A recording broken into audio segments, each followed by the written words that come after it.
కేసీఆర్ గారిని ప్రతిపక్ష నాయకుడిగా లేఖ రాయమనుండ్రి. 3 రోజులు కానీ 4 రోజులు కానీ కృష్ణా నది జలాలు గోదావరి జలాలకు సంబంధించి ఎవరు ఏం చేసిండ్రో చర్చ చేద్దాం. కూలంకషంగా పూర్తి వివరాలతో వచ్చి కూర్చుందాం.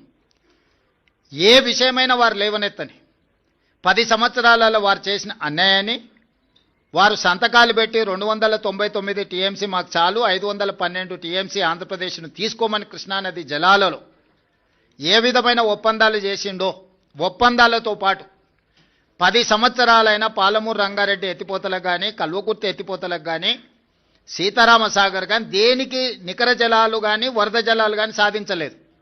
సమ్మక్క సారలమ్మ కూడా వారు సాధించకపోతే ఉత్తమ్ కుమార్ రెడ్డి గారు మంత్రిగా సాధించిండ్రు. ఈరోజు ఏదైనా పక్క రాష్ట్రం నుంచి మన హక్కులను సాధించినామంటే మేము అధికారంలోకి వచ్చిన తర్వాతనే. వీటన్నిటి మీద వారు లేనప్పుడు పత్రికా సమావేశాలలో మాట్లాడడం నాకు ఇష్టం లేదు. నేను సూటిగా వారితోని చర్చను ఆహ్వానిస్తున్నా. చంద్రశేఖరరావు గారు బీఆర్ఎస్ ఆఫీస్ కార్యాలయంలో చర్చించడం కాదు, వారు అడిగితే ఎప్పుడంటే అప్పుడు ప్రత్యేక సమావేశాలు ఏర్పాటు చేస్తా.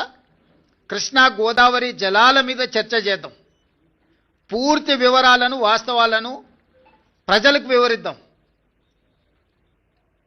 ఈరోజు ఉమ్మడి రాష్ట్రానికంటే కూడా తీరని ద్రోహం చేసింది బీఆర్ఎస్ చంద్రశేఖరరావు గారు.